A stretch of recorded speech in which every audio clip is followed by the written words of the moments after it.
Awesome. Yep, looks good. I can see it too. So this is where we left off, and obviously we've missed, we've missed 2 meetings now, April and May. Our last meeting was with Southwest Corridor, and we also had Commander Jamie McDonald from the Tigard Police Department join us at our meeting, just to jog your memory since it's been a while. But what we've missed is we missed a presentation on our Transportation Safety Action Plan from Tegan, who's here tonight, I believe. And then we are also going to have, on the same evening, a presentation by Metro staff on some transportation safety data and reporting that they've been working on. So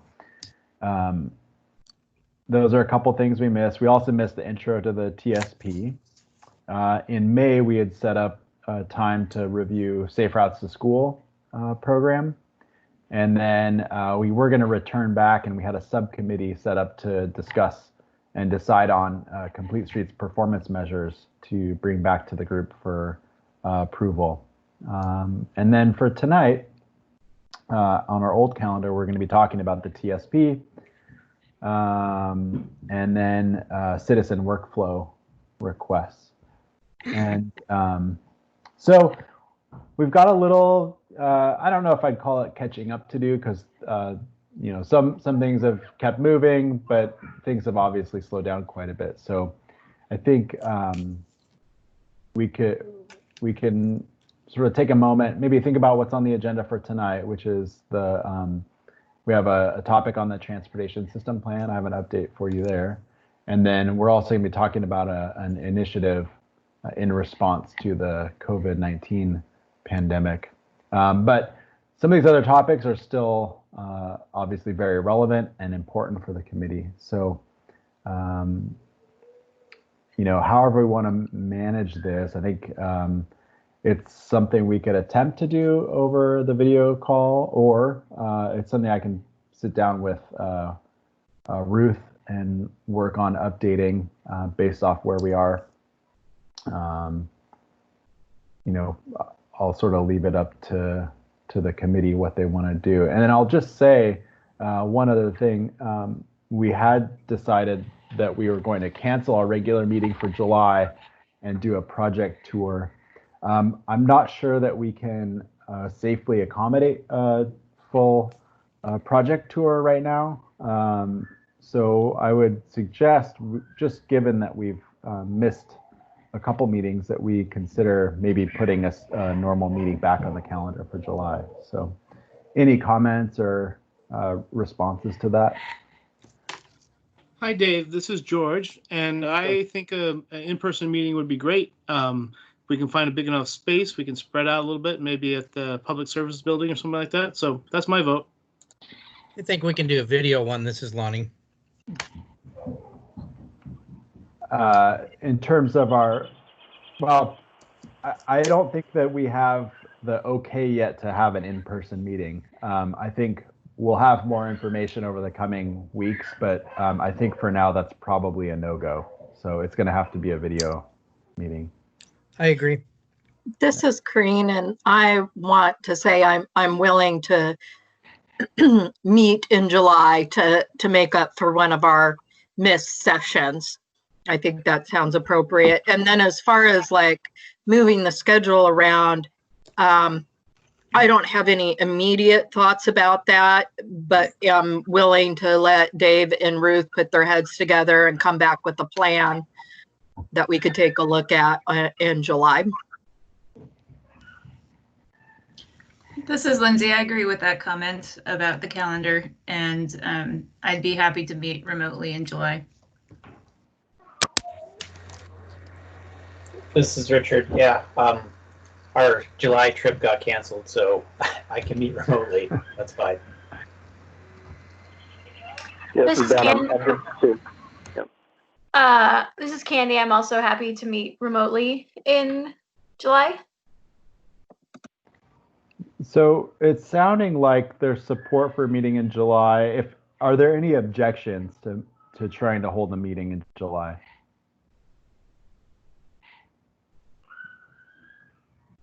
I'll take that as no objections. So I think what we'll do is we won't be able to hold the meeting, I don't think, on the normal day because, well, I don't know yet. Why don't we go ahead and do a doodle poll?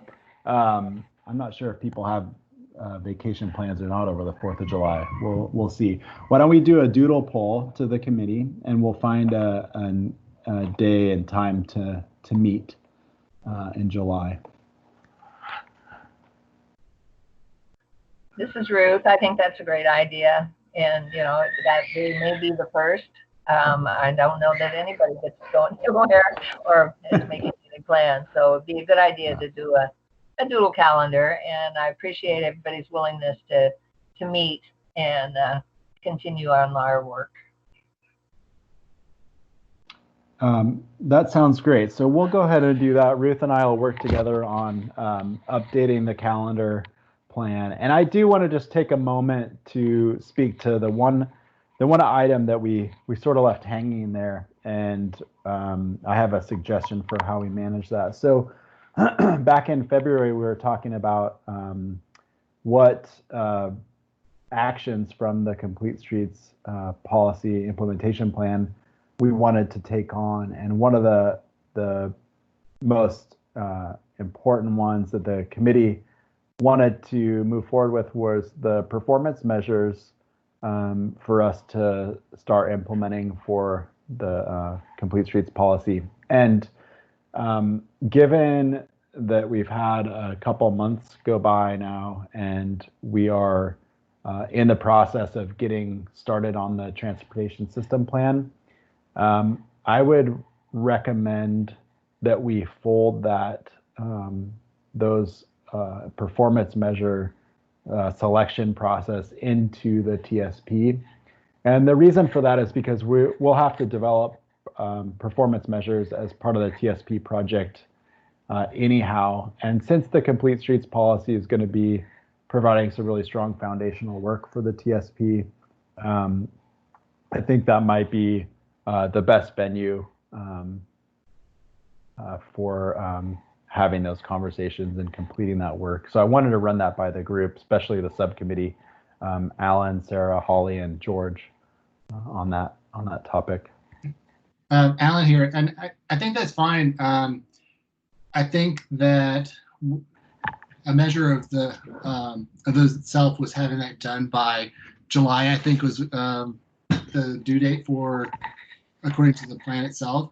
If we could just make sure that an update for timing is somehow recorded, so if anybody comes to ask about it, and you know, it's just known that it's not going to meet that date. I mean, it's understandable, but just to make sure it's certainly recorded as long with the full process, so there's full transparency if people look back historically. Yeah, I agree with that, Alan, and I think we can manage that a couple of ways. One way it might be to have that included in our annual report for TTAC, and that might be a good home to make that statement. I just want to make sure nobody gets thrown under the bus for like missing a date, especially within the government side of things. Yeah, I think given the situation with the pandemic, I think we get a get out of jail free card on this one.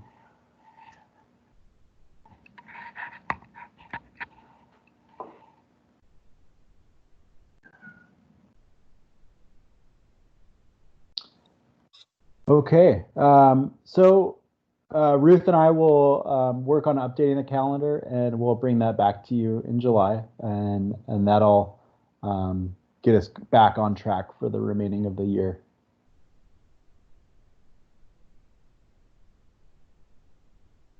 So if there's no other comments or questions about the calendar, I think we can move on to the TSP update. All right. I am going to stop sharing my screen now.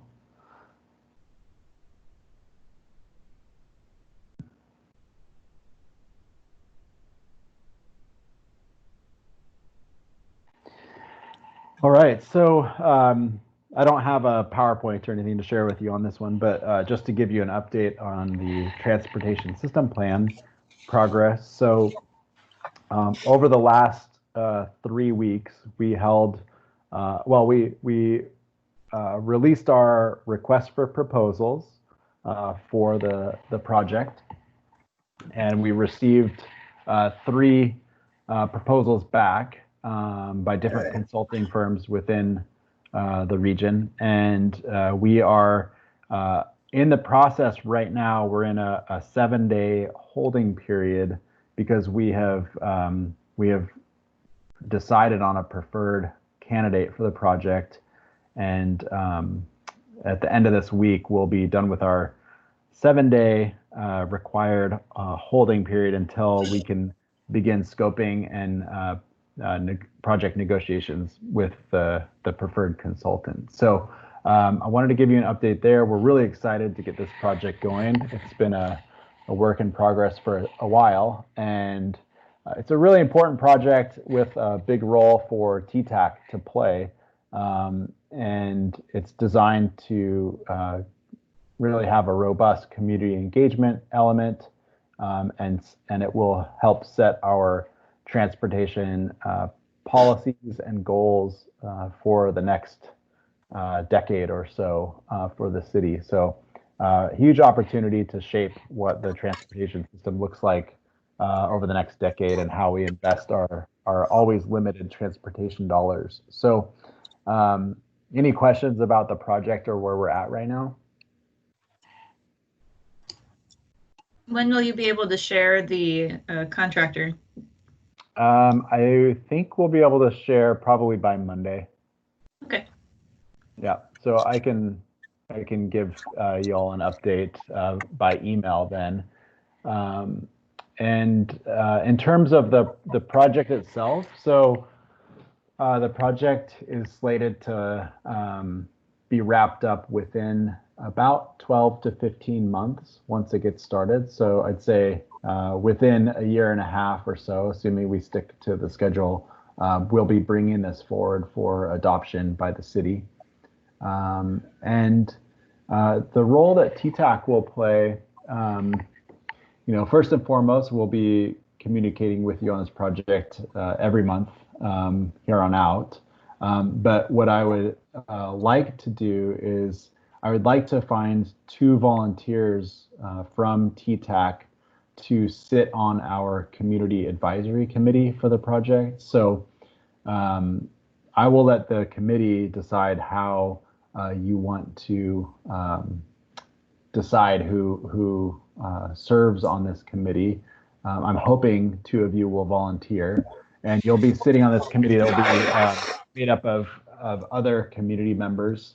And we're really going to be striving to find a diverse set of representatives for this committee across the city.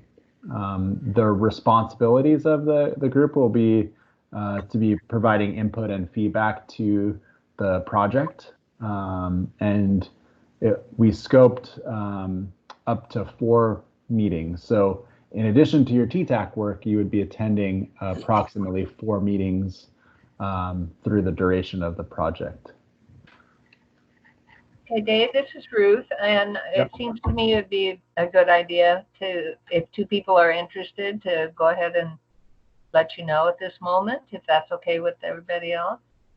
Well, so I wanted to ask a couple of questions before people start throwing their hats in the ring. This is Corrine.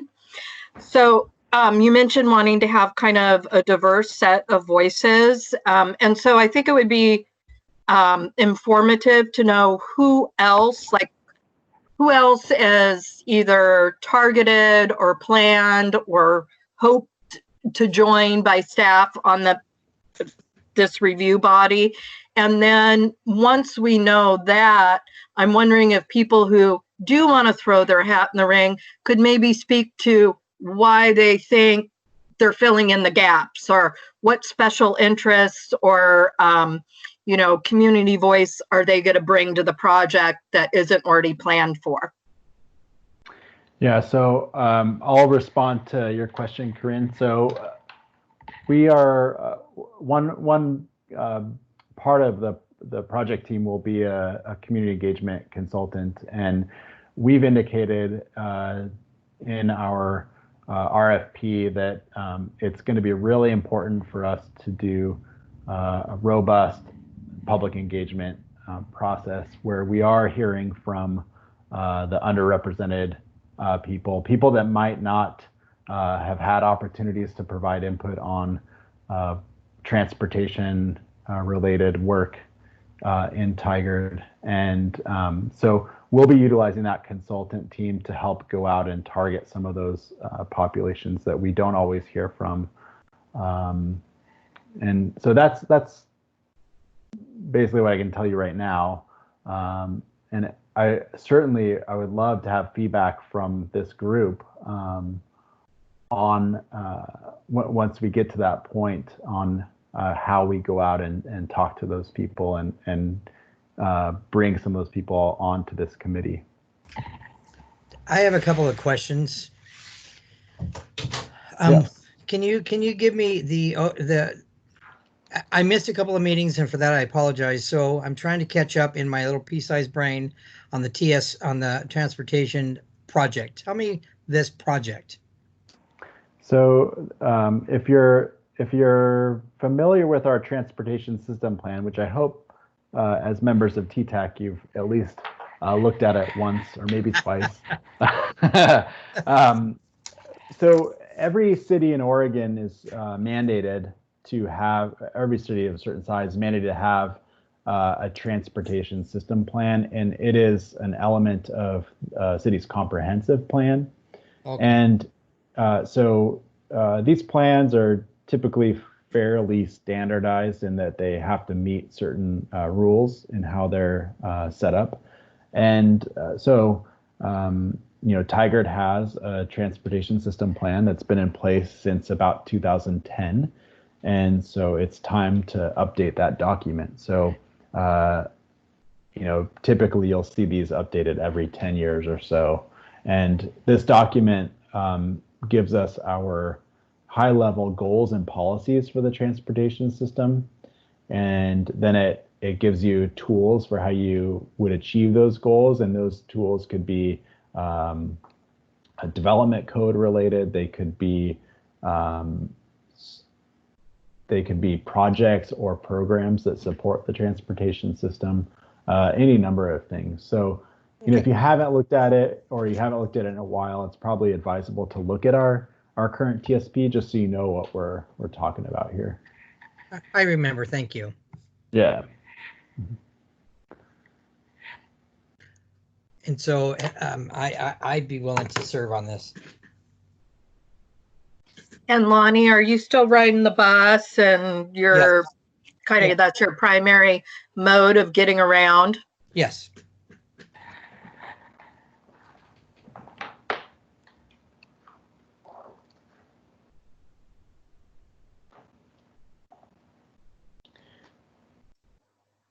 Any other interested parties? I know several of our TTAC members have served on citizen advisory committees in the past or are currently serving on them for projects like the Southwest Corridor.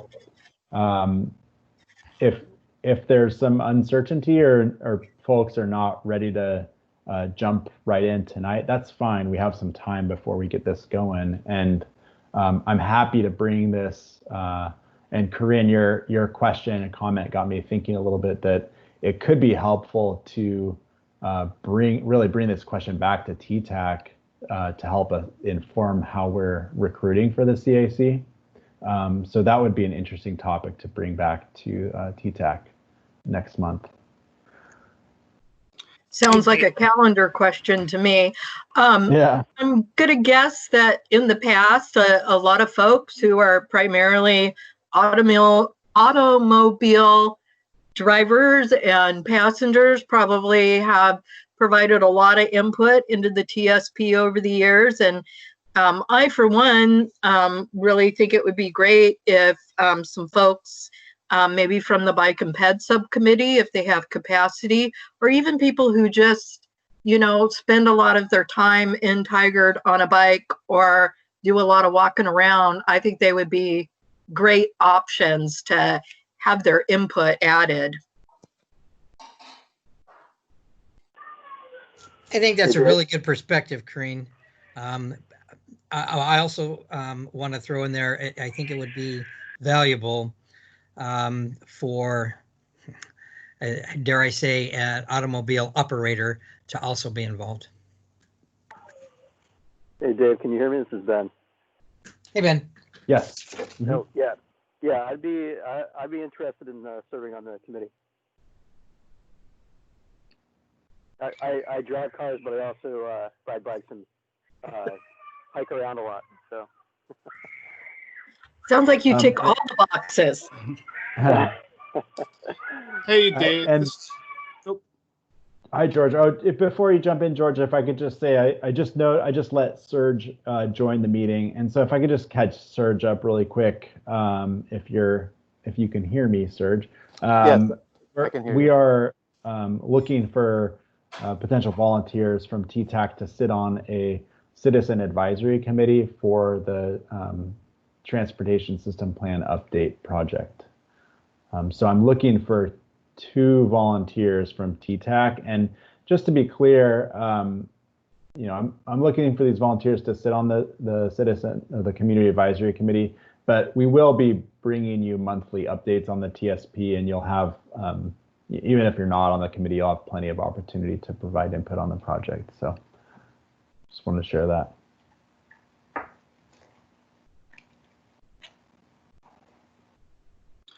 Hey, Dave, this is George. Yeah. I'd also like to express my interest as part of continuing my grad studies at PSU. Transportation planning and whatnot might be some interesting relevance there. Mm-hmm. Definitely relevant. So far I've got Lonnie, Ben, and George who've expressed interest. Anyone else who might be interested?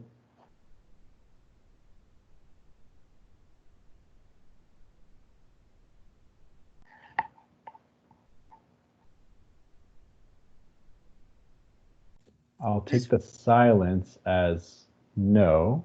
What is the time commitment? I may have missed that. So it would be 4 meetings. So pretty similar to a TTAC meeting. So you'd have 4 meetings between now and the end of the project. So over a 15-month period. Okay.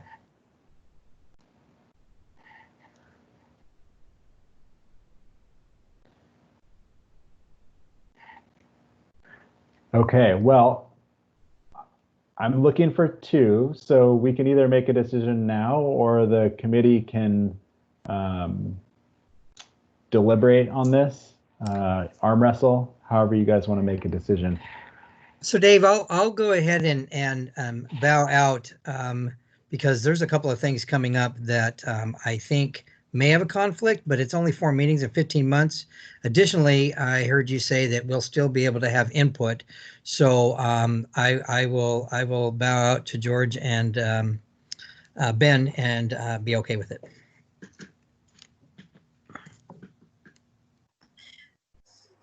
So I'm wondering if I really wanted to support Lonnie as a transit writer because I feel like that voice sometimes gets a little bit lost.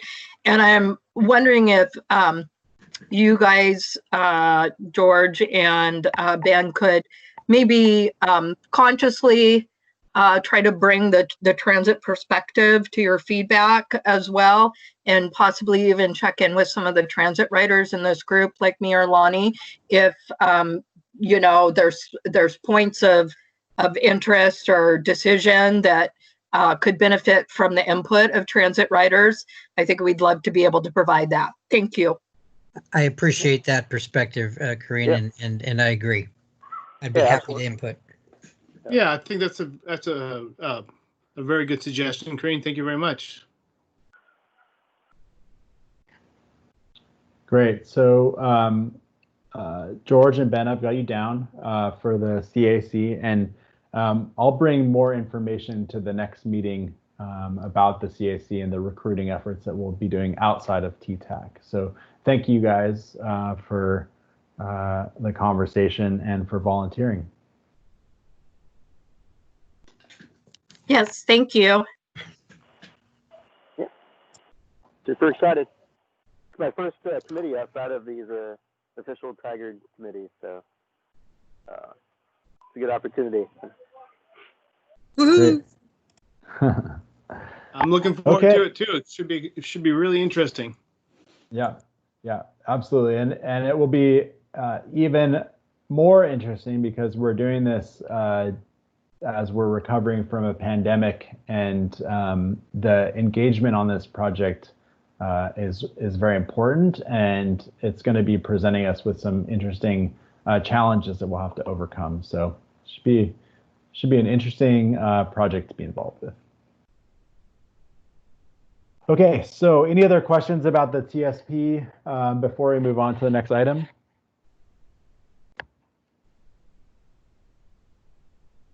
All right, we'll go ahead and move forward, and I need to double check my agenda here. So we'll be talking about the COVID-19 transportation response. Wow, and we're even like right on schedule. That's great. Hey, Dave. I was thinking it's fine if you leave the agenda up. Okay. Well, I have a PowerPoint to share now, so I'll kind of go back and forth. Never mind. I'll turn it back to the agenda after I'm done with this PowerPoint. Okay.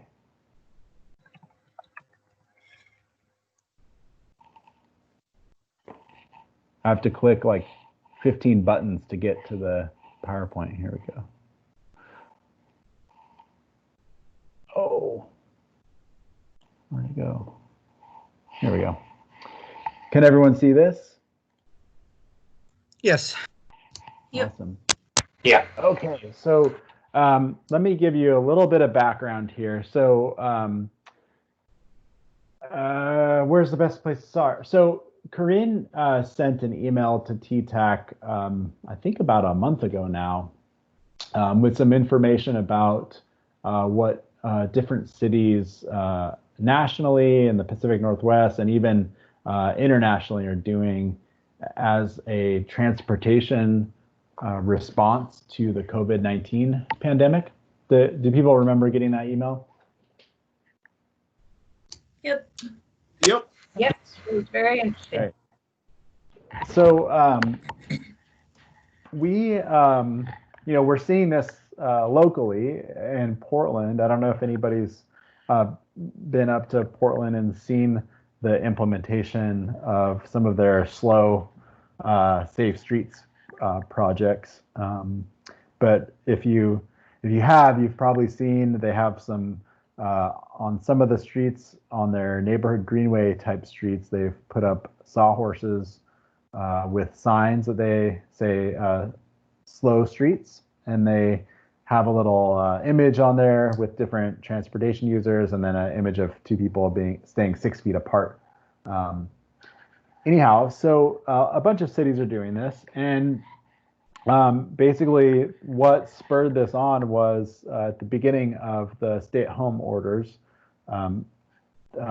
vehicle mile travel, like traffic basically evaporated for a while. And at the same time traffic went away, people were getting out and walking a lot more in their neighborhoods, or bicycling, or skating, or rolling, however they were doing it to stay active and healthy. And there was some interest in the public to have more space to safely recreate and travel to maintain physical distancing. So Corinne sent out some examples.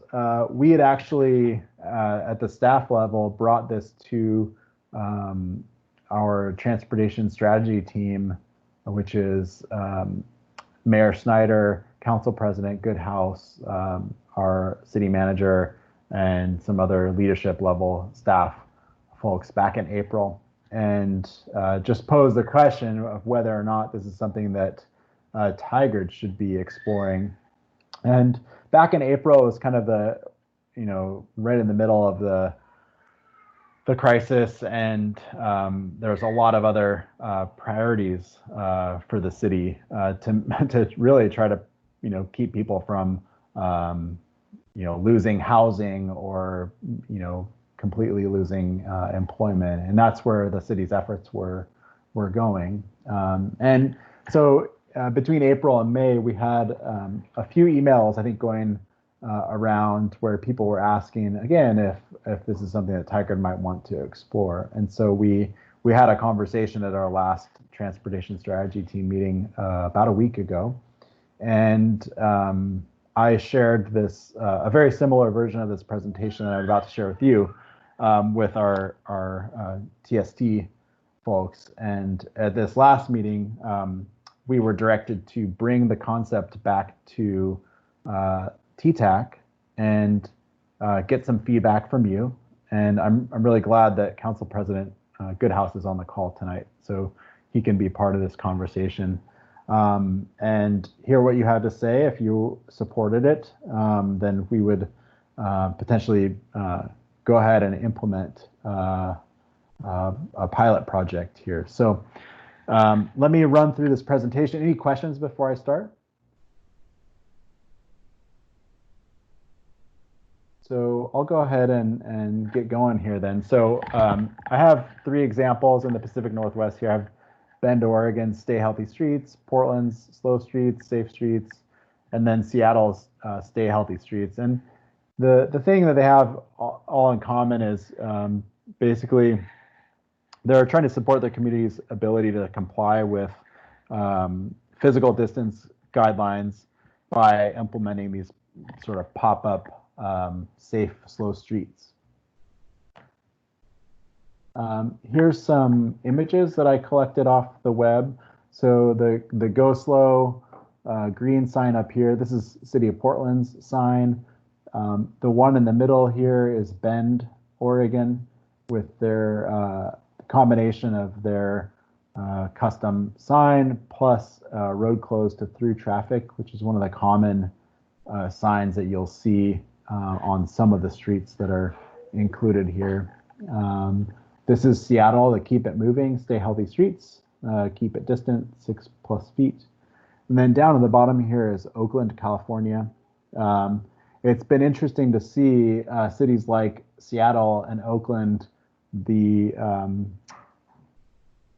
size of the network of their implementation initially has been really quite large, and then also they've decided to make some of these installations permanent in their system. So it's been really interesting to see that. So why would we do this here? Why now? So it fits with our strategic vision for the city. So goal 1 is to facilitate walking connections to develop an identity.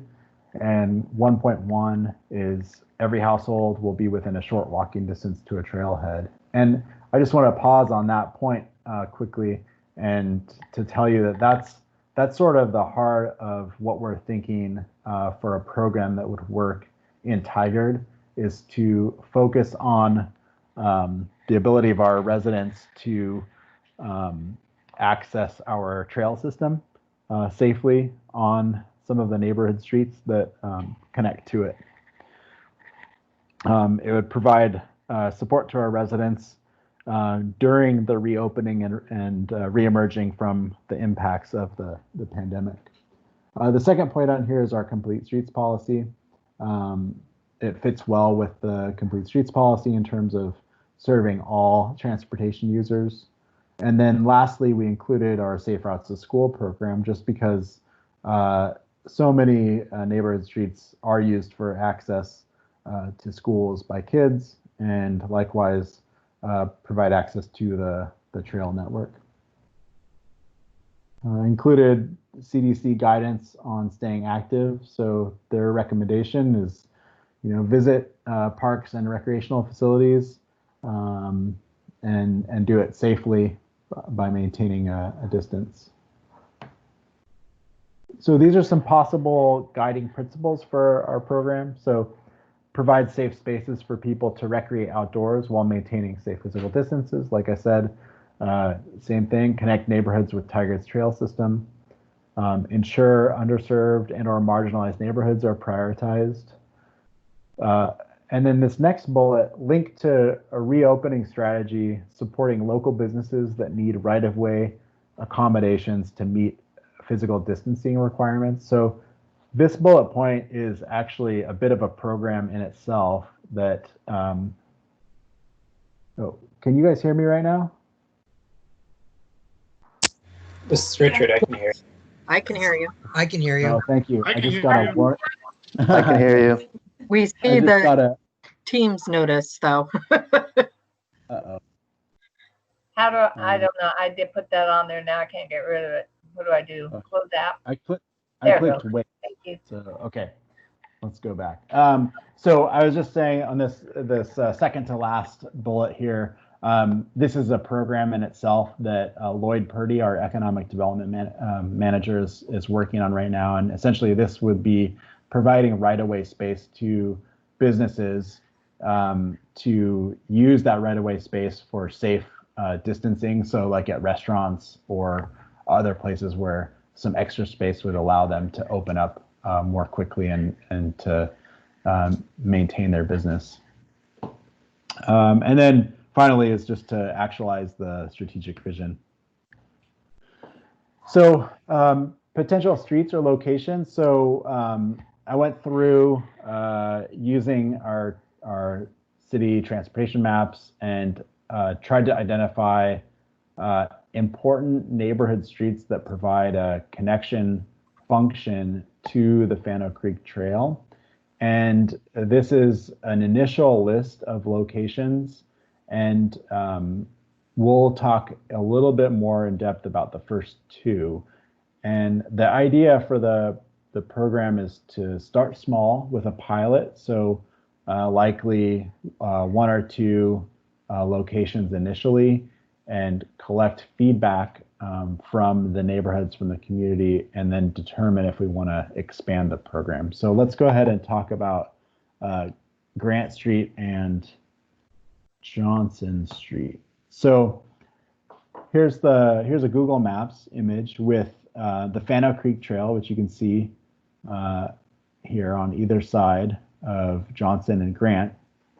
And I think anybody who's used Fano Creek Trail knows that there's a gap in the trail here, and it's one that we're actually working on closing. This section of trail will be built in the relative near future, but for now, trail users they have to go from the trail, take Grant Avenue, and then connect on Johnson Street back to the trail, or vice versa. And so the idea would be to potentially implement some of the signage and tools here to make that connection safer for people. I went out last week and took some photos of these two streets, and sure enough, there's people out there, plenty of people walking and cycling to make this connection of Fano Creek Trail. Yeah, I agree. Every time I go by there, even during the start of the quarantine stuff, I end up walking downtown, and it was hard to find distance because there were so many people on the Johnson Street. Yeah. I wanted to, recently I rode from downtown through the trail there behind George Moreland, and came out there and had to go left and then make that connection for a ride I was taking. But there was two groups of people, I think there were 6 people altogether, who came to the end of that trailhead with me, who were visiting from, I think, Portland or another part of the area. And they asked me, so where does this connect to the trail? And so what that told me was there's people that are interested in what we have to offer that are coming from other areas to see and enjoy. I just want to throw that in there. I thought it was amazing. Thanks, Lonnie. Yeah, it's a good comment. Yeah, right now it's not real clear how you make that connection as a trail user. I think there is a sign, but it's pretty small and not real evident what you're supposed to do.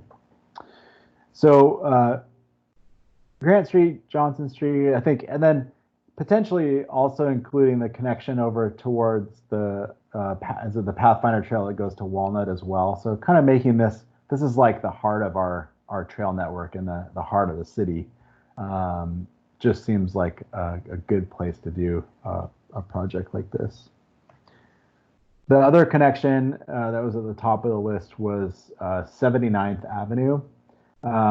It's a street that we hear about a lot from the public in terms of a need for pedestrian and bicycle facilities. It has some sections of sidewalk, but there's definitely some gaps. And then it does not have any bike facilities on it. And we've gone out there and put in these delineator posts to provide a little bit of protection. And I think this picture right here is a really good illustration of what we're trying to help address. When I went out here to take this photo, there was a couple who you can see in the distance here walking towards me with a baby stroller. And then this group, large group, or it might have been two groups, came around the corner behind me and basically took the lane because they couldn't safely pass this couple here. So again, another good illustration. And this particular street would provide a connection between Fano Creek Trail to the south and Cook Park up towards the section north of Bonita, the Colony Creek Trail section, which we just reopened. So in terms of traffic interventions, I see two levels of intervention, and they largely follow street functional class, which is how we categorize streets by their traffic volume and traffic speed. So the level one could be these neighborhood or collector streets, and these ones would just get the program identifier signage, so basically the slow streets signage, and then some traffic cones where needed or appropriate. The level two, which would be the local, the smaller streets that don't provide an important auto mobility function, would receive the program identifier signage, but they would also receive the local access only or local traffic only signage as well. Because you just couldn't do that on the bigger streets. So again, level one, you'd see something. This is just my early mock-up of what a sign, an amalgamation of different signs would look like with the cones. And so our graphic and design folks are working on drafting our own custom sign, kind of based off of the Look Out for Each Other sign that we already have, combined with some of the messaging from the Portland sign. And then the level two local neighborhood streets would receive a slightly higher level of intervention. And in doing a bit of research, I've found Portland's guidelines for how they're implementing their traffic control plans here for the different streets. And so this is just something that we can use as we consider what this might look like. So next steps right now is, well, we're bringing it to TTAC for review and conversation and feedback. If we're going to do this, we need to develop a communications plan with a website that allows feedback so we can get input from the community. And I've already started drafting up the work on that, including a survey that we can steer people towards to provide feedback. Developing our specific Tigard signage and graphics. We need to review these locations against safe routes to school needs and equity areas to help us think about priorities if we were to expand the program. Same thing, finalizing the complete list of streets, and then implementation of a pilot project, assuming that TTAC supports it. And then we would report back to our transportation strategy team in June on how it's working and what kind of feedback we're getting. So with that, I'll open it up to conversation and comments from TTAC.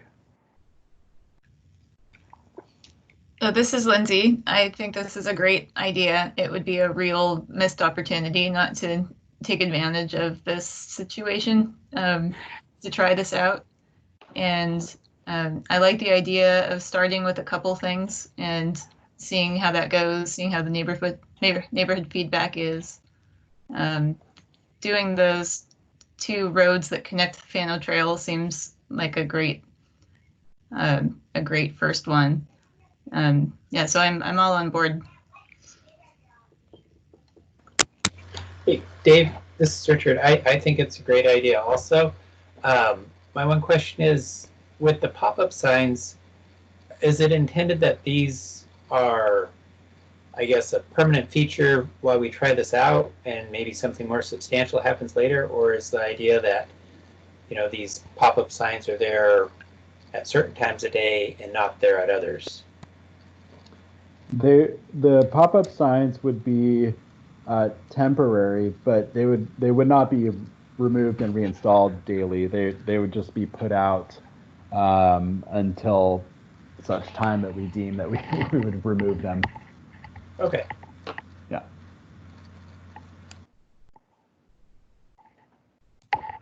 Dave, it's Sarah. I have just a quick question. Has there been any feedback from the city of Portland on what their experience has been like and what issues they've run into that we could utilize to get ahead?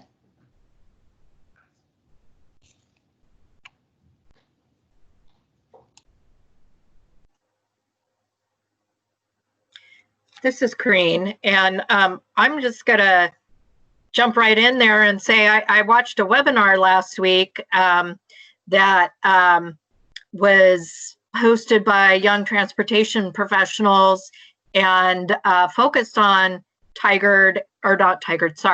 Portland and Seattle's experiences. And so they are getting some feedback, and it's mostly about like, make sure that like people understand what's going on. Make sure that you think about ADA and other kinds of accessibility issues. So I do think that there is some information out there that by benefit of not being first, we can leverage and get that information probably from a staff to staff contact. And I hope Dave is able to come back.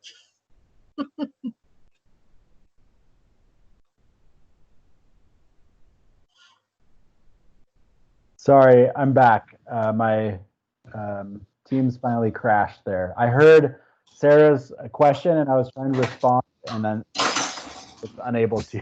Sorry about that one.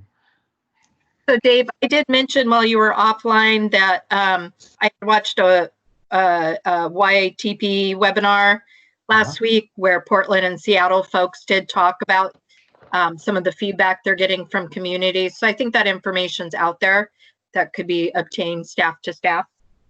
Yeah, definitely. And just to respond to that and Sarah's question, definitely we can reach out to our agency partners and learn from them what they're experiencing and hearing.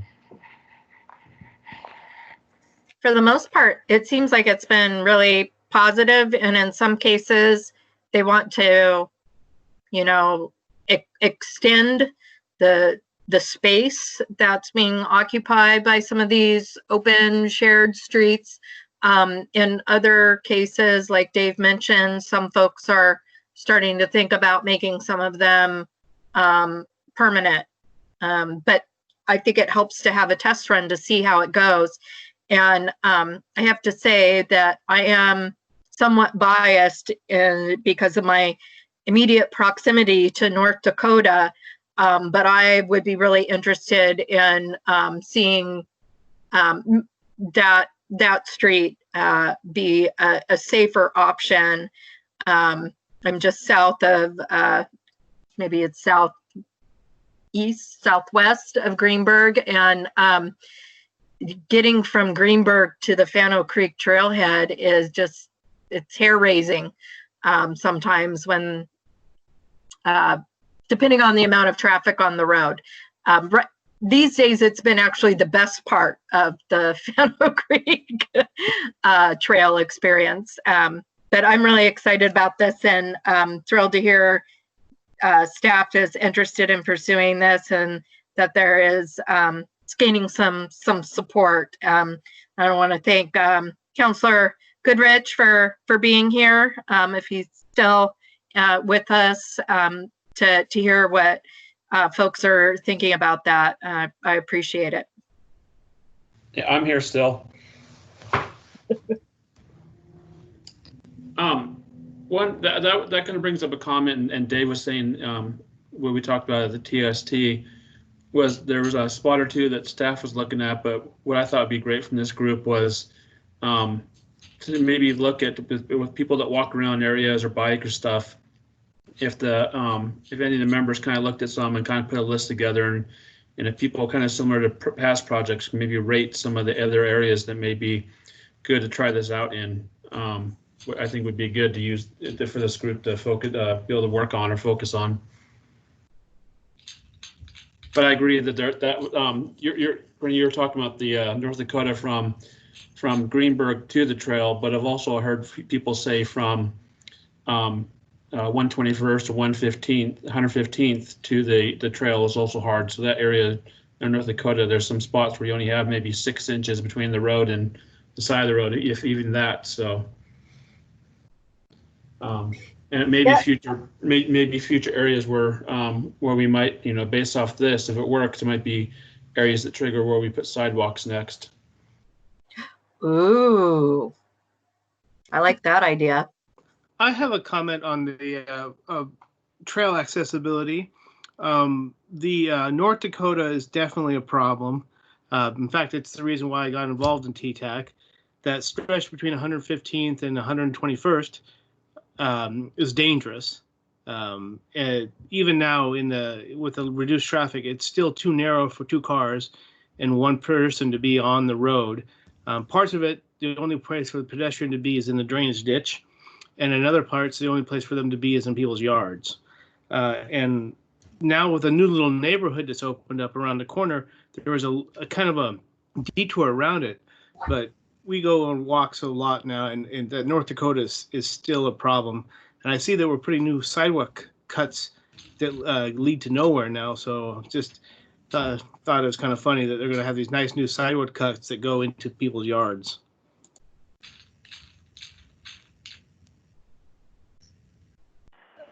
Yeah, that's George. If I could just respond to the last comment there, that's unfortunately the nature of development and just how we rely on development to complete the network. So that's why you get these gaps.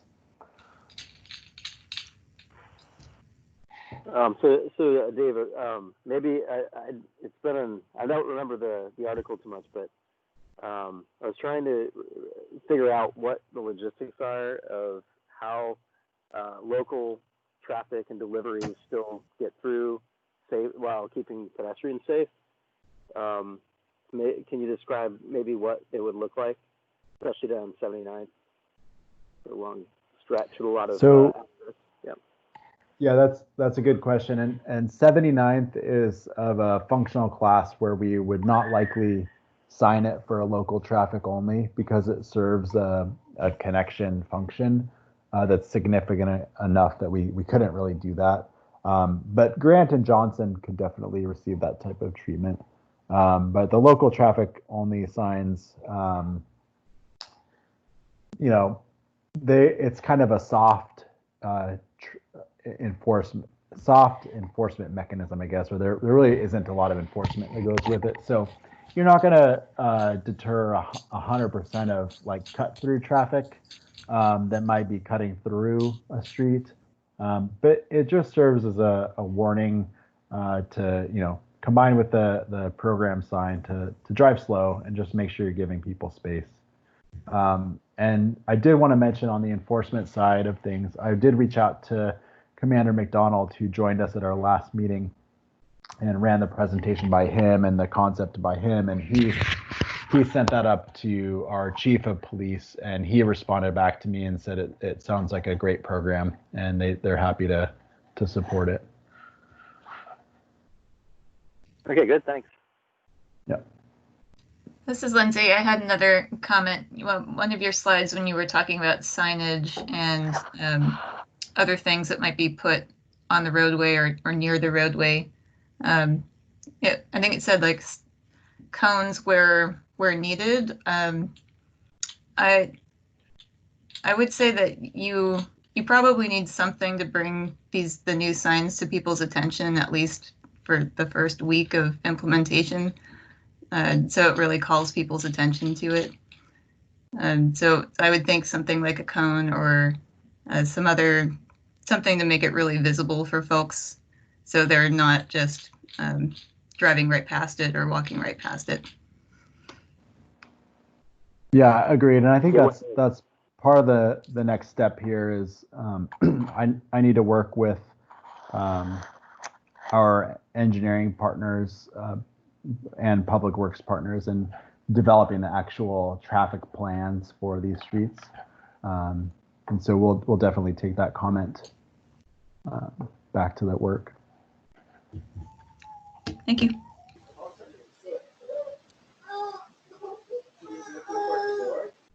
Dave, I like the Johnson Grant closure, but I'm wondering why Johnson doesn't close all the way to the Darrydale Project Bridge.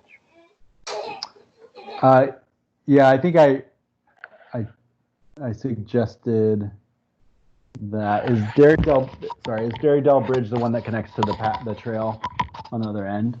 Yes, the Darrydale Bridge across, Yeah. which connects the two parts of Johnson Street. Yeah, so I think that we would likely add that in too. So yeah.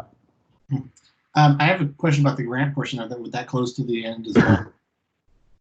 So that's a good question. So this is Johnson and Grant is kind of the perfect case study. So on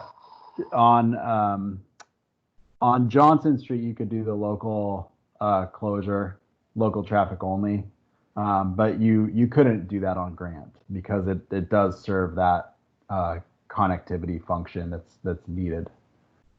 So then on Grant, would there be some targeted street improvement before this is the case, so that we can show there's no capital investment here. This is signage and traffic controls only. So not even spot fixing?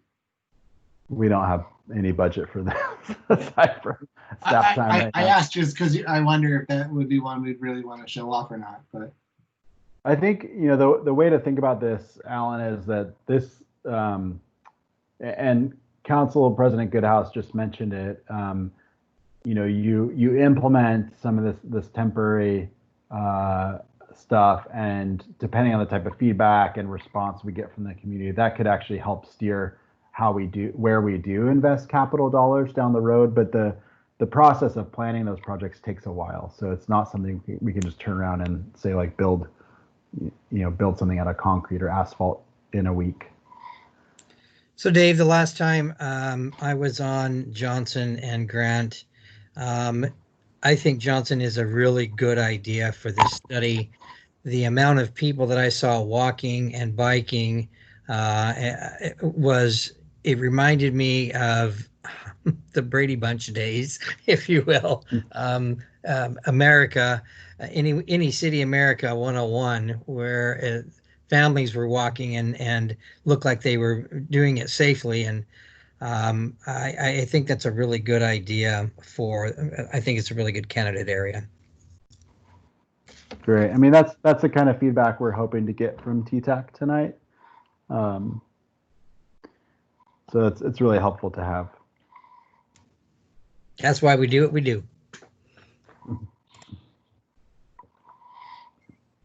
Do folks have other comments about the streets that Dave identified, or maybe streets that weren't identified by Dave that you would like to have be considered?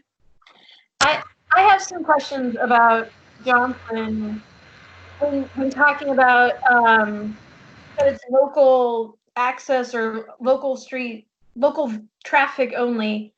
I'm looking at a map here, and isn't Johnson like mostly a dead end street? I mean, isn't that like, I don't think they get a lot of cut through traffic, right? It's a loop, but yeah, mostly it's just the very local traffic there.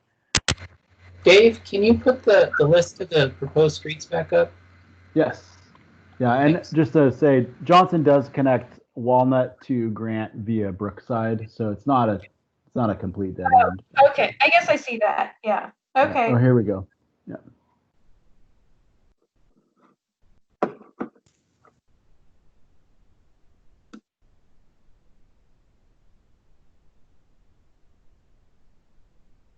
And just to comment on this list, this is what I would call as very preliminary. So it's not a given that these are going to happen, but these are potential candidates. And so we would love to have your feedback on these. And if there are others that should be considered for being added to the list, and then we'll go through an exercise internally of prioritizing these.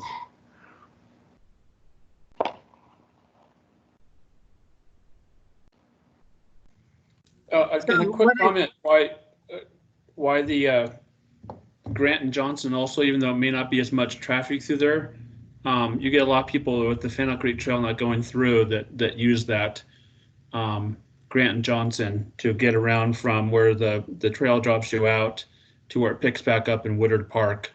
So that's where you get a lot of foot traffic or bicyclists and so forth going through that area right now. So that's something that can be fixed. It may not be there in a year when that trail is there, year or two. That's right. Once the trail's connected, then the need for this one sort of lessens a little bit. Not 100%, but.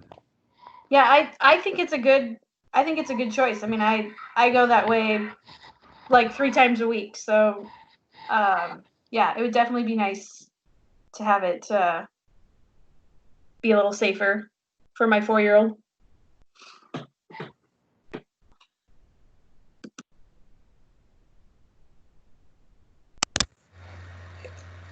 Dave, this is Richard.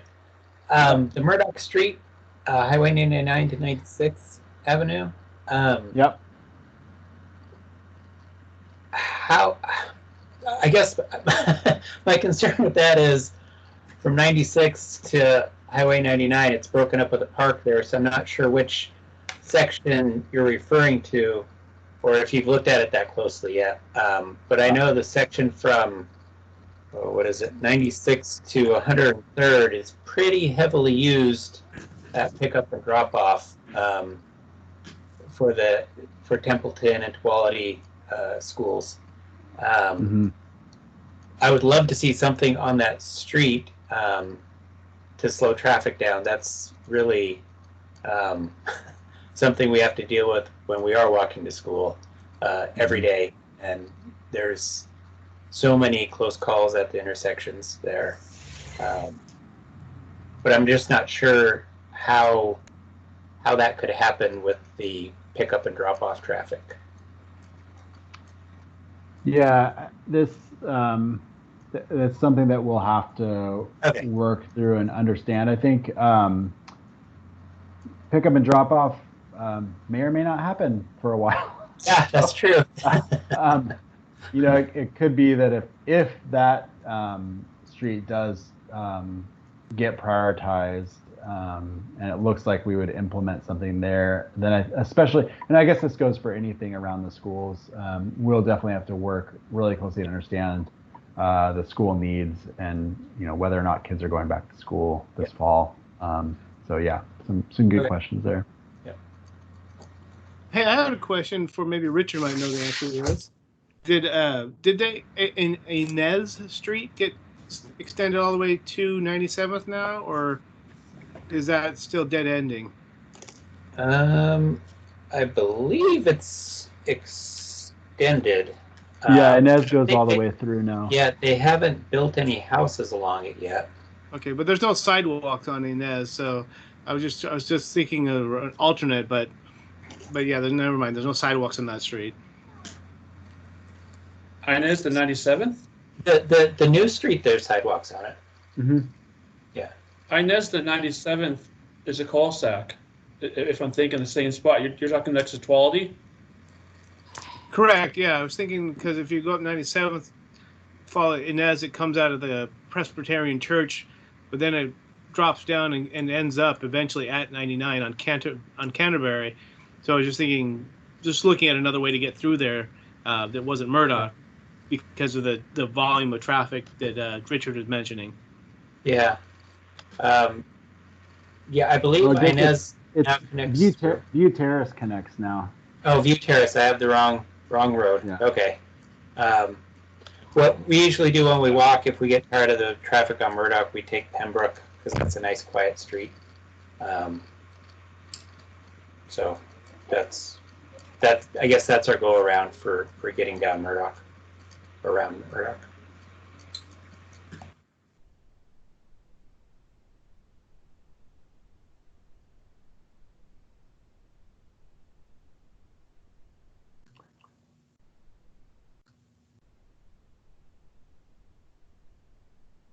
So any other comments or questions? So Dave, this is Crean. It sounds like if folks had maybe more thoughts after this, they could maybe get it into you, but you're kind of moving forward with this. And what might the next steps be? Will you provide us an update next month about what's going on and maybe this and the thing Lloyd's doing? Mm-hmm. Yeah, so that's a good question. So I think the guidance that we got from transportation strategy team was to bring the concept to TTAC and get feedback, and then go ahead and implement right away pilot of like 1 or 2 streets. And so I'd like to have a running list of good candidate options that, you know, in the case that we do get good community feedback from this, that we could go ahead and implement a few more. So by all means, if you have suggestions, and just please keep in mind that the objective here is to provide neighborhood access to the trail system. So if you're looking at it through that lens, and I appreciate your feedback because you represent a pretty broad geographic slice of the community. So, you know, how would you get to the trail if you were to walk or bike there, and what street could benefit from this sort of treatment? And then, yeah, we'll definitely report back. We can bring a report back on Lloyd's program as well, and I can keep you updated via email because we will get a project website up and going here, up and running soon.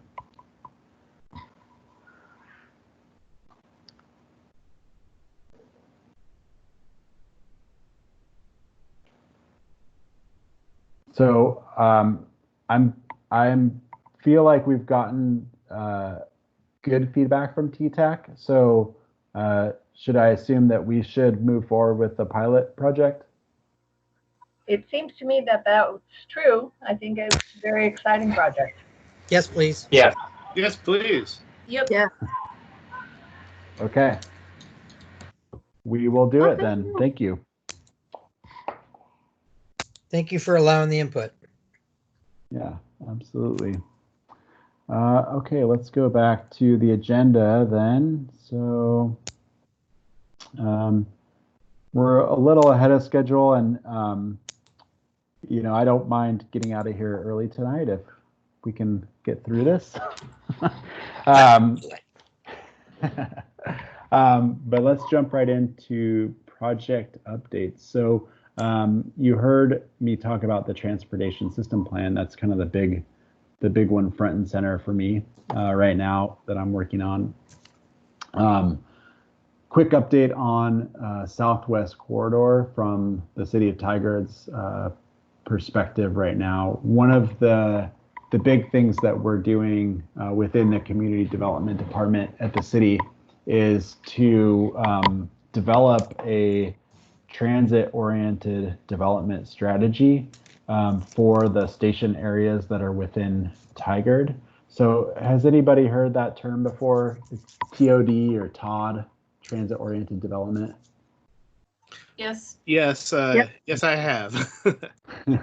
Yeah, George, I'm sure you're getting a lot of that in school right now. So the idea here is that you are deliberate about integrating the transportation facility in the station area of your light rail project with the land uses that surround it, with considering that those land uses can be supported by and supportive of the light rail station so that people can walk to access the station or residences or employment or commercial land uses. And so what we're doing right now is we've brought a consultant on to help us look at each station area really closely and try to understand what kinds of transit-oriented development opportunities we might have at those station areas, and to sort of figure out, at least initially, what what we might need to do in terms of updating our development code or zoning around those stations to support higher densities around them. So that is a work in progress, and I think I'd like to get that in front of you when the time is right, and that's probably a little bit later this summer, to tell you and share some pretty cool images that are coming out of that work. So that's my Southwest Corridor update. I believe the CDR, which you got a presentation on from TriMet at the last meeting, it's been delayed a little bit because of the COVID pandemic, but we should be seeing a public version in the near future. Anybody on the CAC have any updates on that? I haven't heard anything, but we do have a meeting tomorrow night. Okay, so I think you'll probably hear a bit about the CDR, get some updates.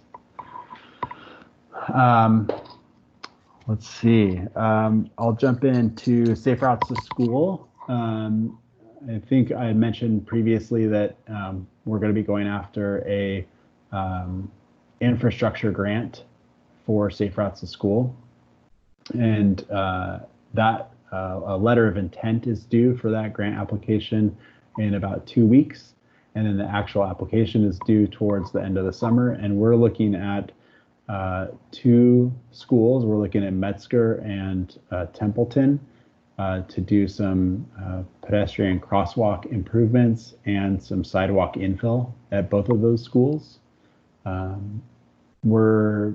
We applied for a grant the last round and we were unsuccessful, and so we've been doing quite a bit of work trying to understand where we fell short last time, and we feel like we have a pretty good project proposal this time around, so hopefully we'll be successful with those. And I'll have Tina share more on that when she joins us at a future meeting. I want to jump back to Southwest Corridor again really quick and let the committee know that we submitted an application for a federal build grant to support the Highway 217 ped and bike crossing improvement as part of the project. So this is something that TTAC has expressed very strong support for in the past, and Tigard has really been actively trying to make this happen, and we're not there yet, but we are making headway, and getting that application in was a big step towards that. The funding source, it's probably not likely that we'll get the grant for the bridge. They're doing more rural projects these days with the current administration, but it's a great exercise for us to prepare for other grant funding sources to support the bridge. So we asked for about $10 million that would support the incremental addition of the ped bike facility on the 217 bridge.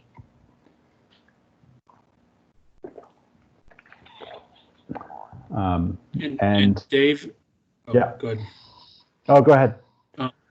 I don't know if you're gonna. This is Councilor Goodhouse. I don't know if you're gonna get to it too, but the it was last week or the week before at council for the downtown development agency committed money to that, so it could be moved forward and be part of the plan of the Southwest Corridor. So I think we did 2.5 million. I don't know if that's the whole cost of it or what it was, but we were of urban renewal dollars. So we did approve that. We're up to that amount, but hopefully other grants and stuff come in and take care of it. But to take care of the portion that falls in the district, I think is what it was.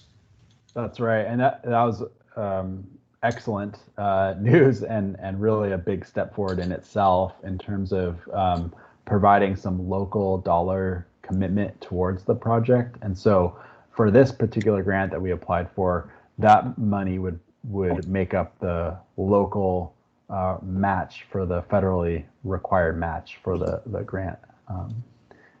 So we are really taking this seriously, and we're not going to leave any stones unturned to try to make this thing happen. So hopefully that's good news for TTAC. Yeah, that was pretty easy decision for us to vote on that. One other thing when you're talking about stations is there seems to be, with myself included, still at the Hall station when we've had presentations from TriMet or last week from Metro Councilor Craig Dirksen, just of what the Hall Street station doesn't seem to be up to what we want or the city wants. So there has been a focus on that station where there's only 100 parking spots, not really much TOD, and they're looking at the OEM maintenance yard in the back for TriMet. And so where an opportunity where it really could be to, we want proper crossing over Hall, so it can get into downtown back and forth, and to have, since it's taken all the industrial tax revenue off our tax rolls, that we really need to replace it with something, because there's a lot of jobs, a lot of industrial, a lot of high paying industrial jobs in there. And if they take that out and don't really plan any or even a very little TOD, that's a concern to us. So that's something we're really focusing on right now, that they don't seem to be giving it the attention we want. Yeah, that's an accurate characterization. Yeah. Councilor Goodhouse, this is Corinne Randes. I'm wondering, what, if anything, do you think it would be helpful for TTAC members to do on that topic? I mean, if you see it wanting to be more than that, I mean, I think the more voices jumping in. We're supposed to be part of the MOU. We're supposed to be getting 15, 30, and 45% approval on that. But when we got it presented to us last, we weren't really in favor of it. These things are kind of hashed out. Everything else, all the air stations around the area seem to be have a full plan and everything, and that seems to be getting the short end of the stick. Mm-hmm. So I either voicing individuals or as a committee or something like that, saying that you wanted to see that be a proper station, proper crossing, proper, adequate parking, along with, a large focus on TOD. That would be helpful. I mean, Dave could maybe word a little bit more what needs to be said to where, but, I think to where would be helpful. I think it would be good to send that to council, to TriMet, and to Metro. Because the big question was when Metro came and said they were going to be looking for wanting support from the council. They'll probably want support from everyone on the T2020 package that may still be on the November ballot. I kind of made a comment to Craig Dirksen, was if we don't get this really, we need to get this Hall station worked out before you even start asking for us to back the funding package for the whole, the 900+ million would go towards light rail, but then the rest of the $1 billion or $2 billion would go to our projects in the region. But before we would do that, we want to make sure that our station gets done right. Yeah, so I think, Corinne, you asked a really good question, and I think what I'll do is I'll bring that question forward to our internal staff, Southwest Corridor team, and try to find out what are those influence points that you can impact. And, it could be that I would need to work with Ruth to like draft a letter quickly in some cases. And then in other cases, it might be, maybe we bring something for you to a committee meeting in July or August. But things will start sort of ramping up this fall, I think, on some of these decisions. Well, and I know that Lindsay just mentioned they are going to have a meeting tomorrow for the Community Advisory Committee. And I'm just wondering, I mean, I have to say that the concerns that Councilor Goodhouse is raising here, I've had these concerns all along. These were concerns that I brought to the committee when I served.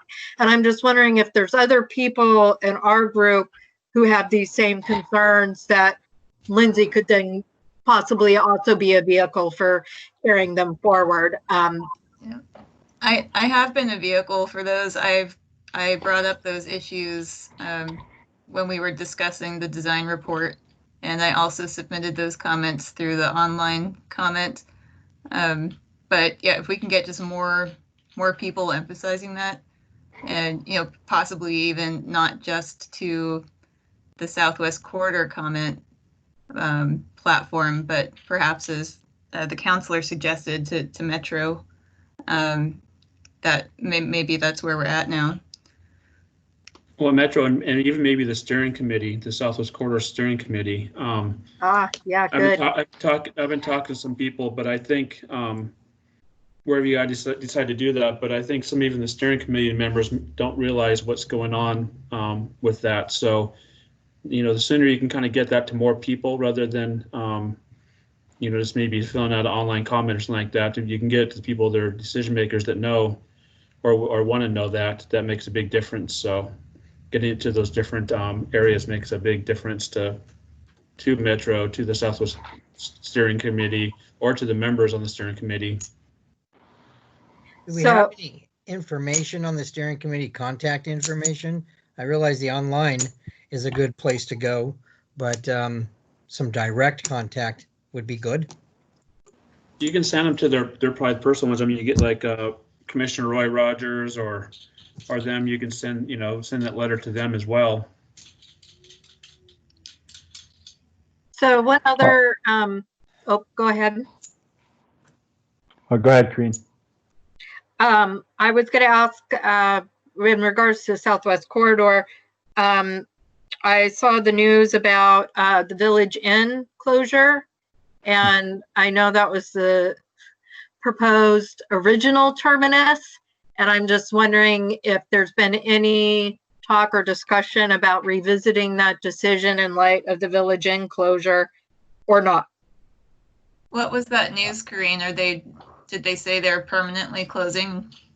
Yeah. They're closing, and there's a new business going in there. Oh, is it? Yeah. I was going to reach out to Ryan. I have some other business with him and his mother and see if I could bend his ear. Part of me thought that they had sold that property to TriMet, but I'm sure I'm wrong.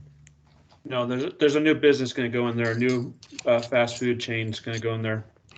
Oh, please tell me it's not Chick-fil-A. Because that's what this community needs is more fast food. More chicken. Yeah, so I think, Karine, that should answer your question. But I think from what I've heard, it is going to be another restaurant going to that location. So. Okay. Yeah. Sorry. Thanks for the info, everyone. Yeah. As far as the furthering the message of the Hall Street station, I think it would be nice if we did come up with someone, either the city or us, come up with some kind of standardized messaging that we can either all sign on to or mimic if we're doing individual comments, so that we're sure that our messaging is clear. Yeah. And consistent. Yeah, I think making sure that TTAC has the same information that we're operating with at the staff level.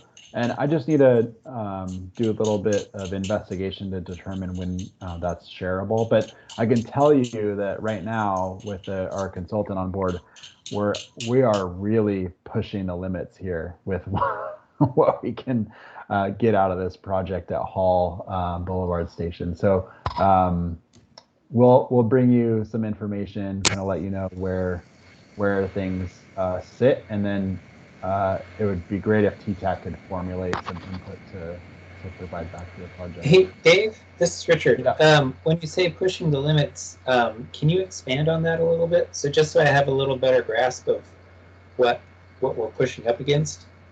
So when I say pushing the limits, we're asking for a lot right now of the project, more than we've asked for before, because we're really taking the TOD potential seriously at all of our stations, and that requires more than a bit of a rethink of how things are placed in the station area. It includes things like moving the track alignments. It includes things like maybe even moving the operations and maintenance facility. Some kind of big things that TriMet probably already thought were settled, but we're coming back and asking them to reopen them for Tigard to be able to maximize the benefit and the TOD potential at the station. So I can bring back more detailed information to the committee when we're ready to do that. I'm glad to hear that too, because we have had several comments in the CAC for this Southwest Corridor that there isn't enough transit-oriented development in the current plans. And so I think if Tigard were ever able to come up with something, you might see more support on the citizen committee for that too. Yeah. Hey, this is George. Can I interject here on the subject of the TOD, the transit-oriented development? So right now in academic circles, it's not settled whether a transit system like a light rail brings the investors to do build the transit-oriented development, or is the ability of the land opening up brings the opportunity, because now other investors, other developers see an opportunity to provide a service. So I think we have to make sure that we got to look at this two ways. One, what can TriMet do to make it a transit-oriented development? And two, what can we do as a community to attract the right kind of developers who are going to be interested in developing the land that comes available that will be transit-oriented development? So there's joint venture opportunity as well as tax incremental financing. There's a lot of mechanisms that we have available. So if TriMet doesn't necessarily want to shift the ball too much in a TOD specific direction, we still have a lot of leverage as a community and as the owners of the land that could potentially become available to attract the right type of developers to put the kind of buildings and land use that we'd like to see. Yeah, and George, that's exactly what we're doing with our consultant team that we brought on board. So we have an urban designer, we have a development consultant. Those are exactly the conversations that we're having right now. Still, can't hurt to have like a dense multi-story transit center rather than an expanse of parking lot at the center of it all. True. I mean, let's get off on the right foot. Yeah. Well, and a lot of it comes down to timing too. And the point that George brought up is absolutely right. Is you have to be very strategic about land ownership and how the city can partner with, how the city and the project TriMet can potentially partner with private entities to get some of this stuff catalyzed early. So a lot of moving pieces on this right now.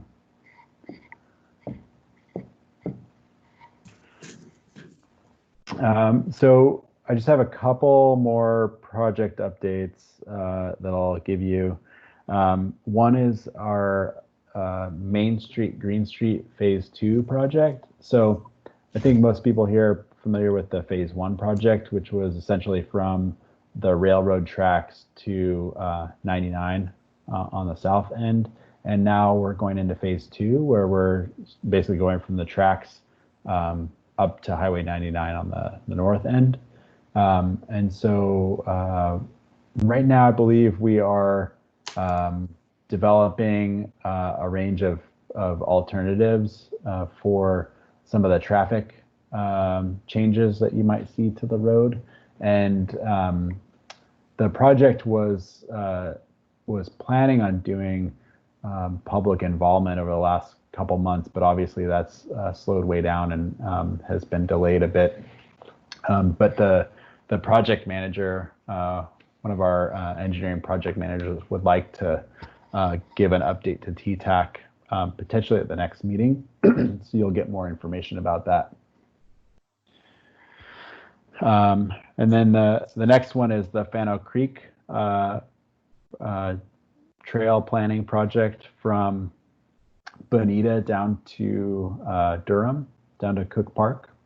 And right now we're going through some trail alternatives, and it's looking like the trail will, starting from Bonita, going down to about 76th Avenue, just north of Durham.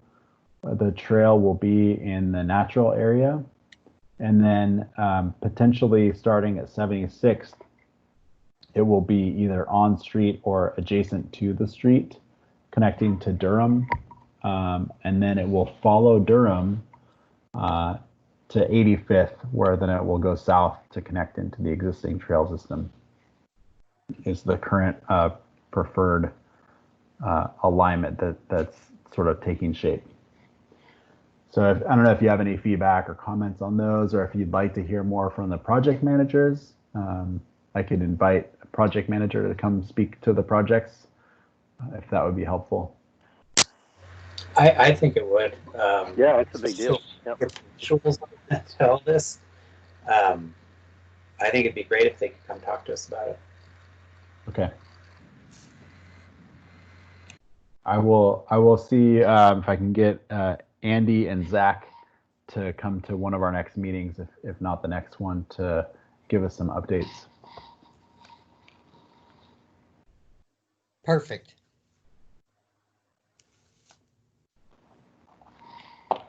So I think that's all I had for project updates. So let's see what's next on our agenda. It's info share and then adjournment. So I think this is a good opportunity for roundtable info share from the group. This is Richard. I had one I wanted to share. In an ideal world, it would have come along with a couple images. Right before the pandemic hit, in my neighborhood, during the same week, somebody put up crossing flags at Settler, and I believe it's 98th. Yeah, Settler 98th. And in the same week, somebody plowed down, at least a half block of fence along Sattler, careened off the road, over the sidewalk. It was a big mess, but I just thought it was an interesting juxtaposition where a citizen was trying to make that section of road safer. At the same time, we had this potentially horrific accident. Thankfully, nobody was hurt. But I just wanted to bring that up, that maybe the crossing flags seem like a really inexpensive way to make some of these school crossings and other street crossings safer. The other one that I thought of in my neighborhood is over on McDonald. There's some crosswalks there getting to the school that I think would benefit by something like this. And also the park on Bull Mountain Road that we talked about up by Alberta Ryder. That might also be a inexpensive solution to some of these potentially dangerous crosswalks. I just wanted to bring that up and share that. So. Thanks, Richard. Yep.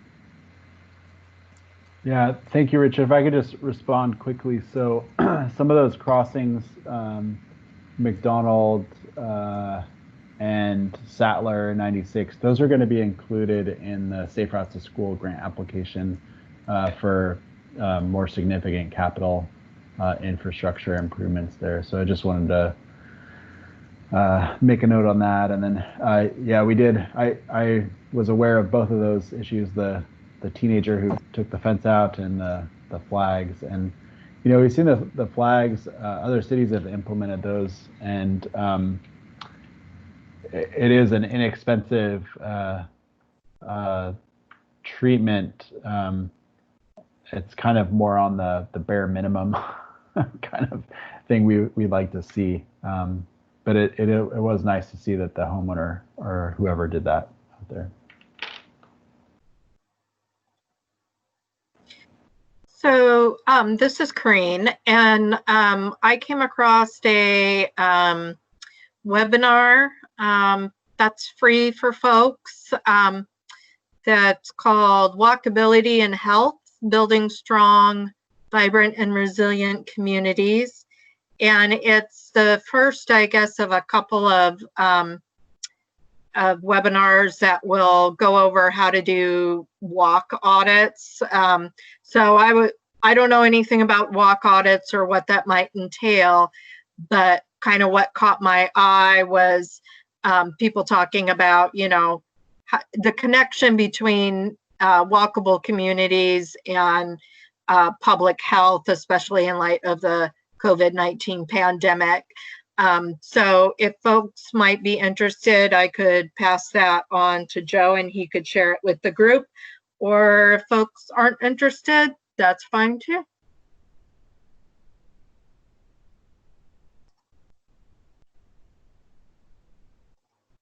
I'd be interested. Yeah, might as well send that on. Okay, we'll do that. Thanks, Corrine. Thanks, guys.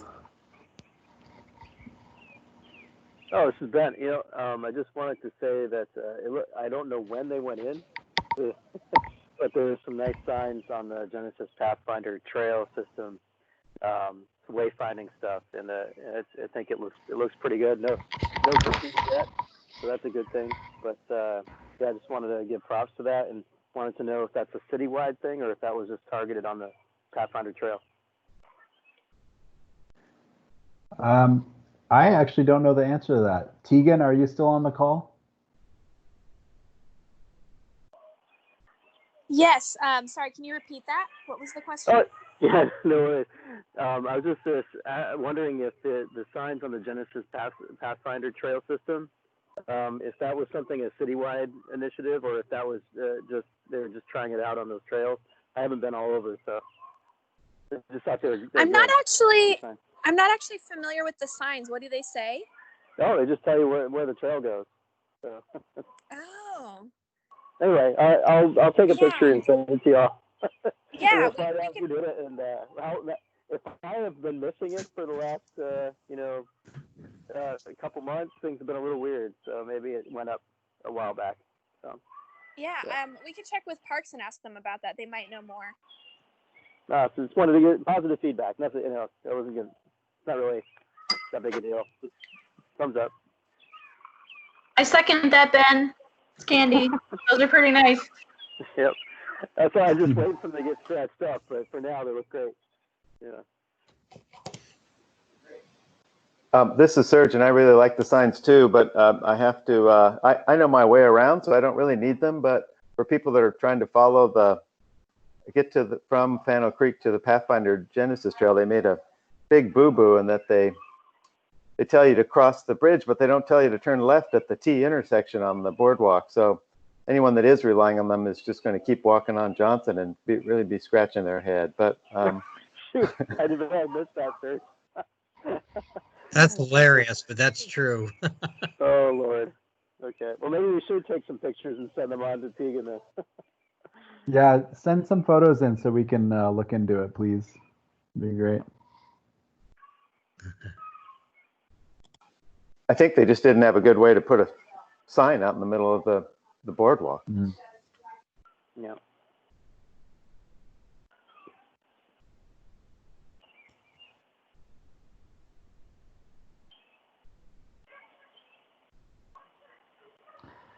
Any other InfoShare items?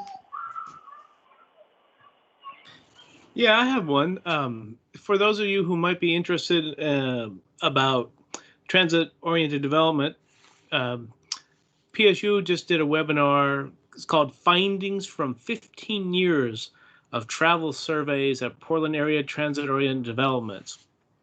So this is put on by researcher Jennifer Dill at PSU, and it's basically compiling surveys that PSU grad students have been doing over the years to find out who's using transit in areas like Aranco Station and El Monica and around the Merrick and other notable TOD developments in the Portland area and elsewhere, and how is their mode share changing over time? Do they use more transit? Do they use less transit, etc.? So that's free, and it's a webinar through PSU and TREC. So that's TREC. Yeah, that might be something that might be of some interest to people who want to know more about what Councillor Goodhouse was talking about and trying to get more TOD development along the light rail. Yeah, could you forward that on to us? Because I'm not sure what TREC is and all that. Yeah, if you could provide that info. A link to Joe and have Joe send it out. I think that's the way we're supposed to do these things. Yep, awesome. That'd be great. Thank you. Thanks, George. Okay, well, if there's nothing else, I think I might hand it over to Ruth. Okay, thank you. It's a great meeting. It's so nice to hear everybody and get all this information. So Joe sent out a doodle calendar for establishing a meeting for July. And Dave and I will work on updating the calendar and developing that agenda. So I guess that in this crazy times, I just encourage all of you to take care, be healthy, and take care of each other. Thank you. All right. Thank you. Thanks, Ruth. Thank you.